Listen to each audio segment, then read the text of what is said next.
రే శివ, చాలా రోజులైందిరా నేను చూసి. ఏమైపోయావు?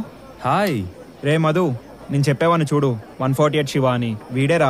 I'm Vennela, she's my cousin Umadevi. అవును, 148 శివ ఏంటి? You don't know? మా క్లాస్ మొత్తంలో, సారీ బ్యాచ్ మొత్తంలో ఎంసెట్ లో వీడొక్కడే 148 మార్క్స్ కి మాత్రమే అటెంప్ట్ చేశాడు. మిగతా 12 మార్క్స్ కి ఎందుకు అటెంప్ట్ చేయలేదు? చుక్కలు పెట్టడమే కదా. అదే క్వశ్చన్ మా ప్రిన్సిపాల్ కూడా అడిగాడు. ఎందుకని మిగతా అటెంప్ట్ చేయలేదు? అవి నాకు రావు సార్. చుక్కలు పెట్టమన్నారయ్యా, ముగ్గులేమనలేదు. రాని వాటికి ఏదో ఒకటి అటెంప్ట్ చేస్తుంటే అట్లీస్ట్ 3 to 4 మార్క్స్ వచ్చిండేవి కదా. ఆ 3 to 4 మార్క్స్ లో ఎన్ని ఈక్వేషన్స్ మారుతాయో తెలుసా? వేలల్లో వచ్చే ర్యాంకులు 100లోకి మారుతాయి. అలా అటెంప్ట్ చేయడం అంటే నాకు రాని వాటిని కూడా వచ్చని చెప్పి మోసం చేసినట్టే కదా సార్. షాకింగ్ విషయం చెప్పనా, ఎగ్జాక్ట్ గా వీడికి 148 మార్క్స్ వచ్చాయి. ప్రిన్సిపాల్ తో సహా అందరం షాక్. అసలు ఇది కాదు, వీడి కాలేజ్ మొత్తంలో టైలెంట్ శివ అని పిలిచేవాళ్ళం. ఆ శివ సినిమాలో నాగార్జున సైకిల్ చైన్ తెంపినట్టు మావాడు కాలేజ్లో టై రెవల్యూషన్ తీసుకొచ్చాడు.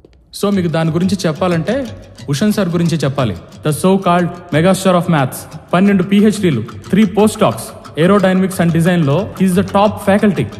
Is the chief consultant at aeronautical panel at ISRO and DRDO, guest faculty at IIT space research. ఆయన క్లాస్కి వస్తుంటే అందరూ ఫస్ట్ వాళ్ళ టైల్ చెక్ చేసుకుంటారు, ఆ తర్వాతే బుక్స్. ఆయన టై విషయంలో చాలా particular. Good morning sir. Please SIT down. Thank you sir. Find drag to rift ratio if these two vectors are inclined as shown.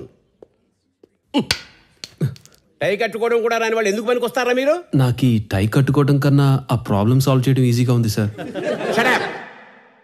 అయితే ఒక బెట్, నువ్వు ఈ ప్రాబ్లం సాల్వ్ చేస్తే కాలేజీలో ఉన్న నాళ్ళు నువ్వు టై కట్టుకోకుండా ఉండేలా మేనేజ్మెంట్కి చెప్పి నేను మేనేజ్ చేస్తా. I'm ready sir. కానీ ఓడిపోతే మాత్రం రోజు టై కట్టుకుని ఈ బెంచ్ ముందు నిలబడి పాఠం వినాలి. అందుకు ఒప్పుకుంటేనే నేను క్లాస్కి వస్తాను, అదర్వైజ్ రాను. Okay sir.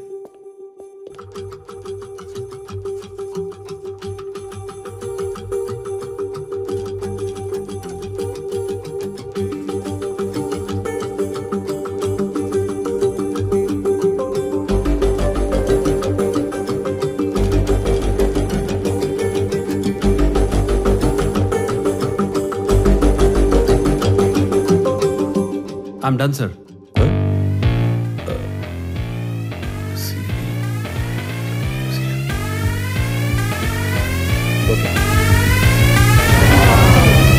Come here.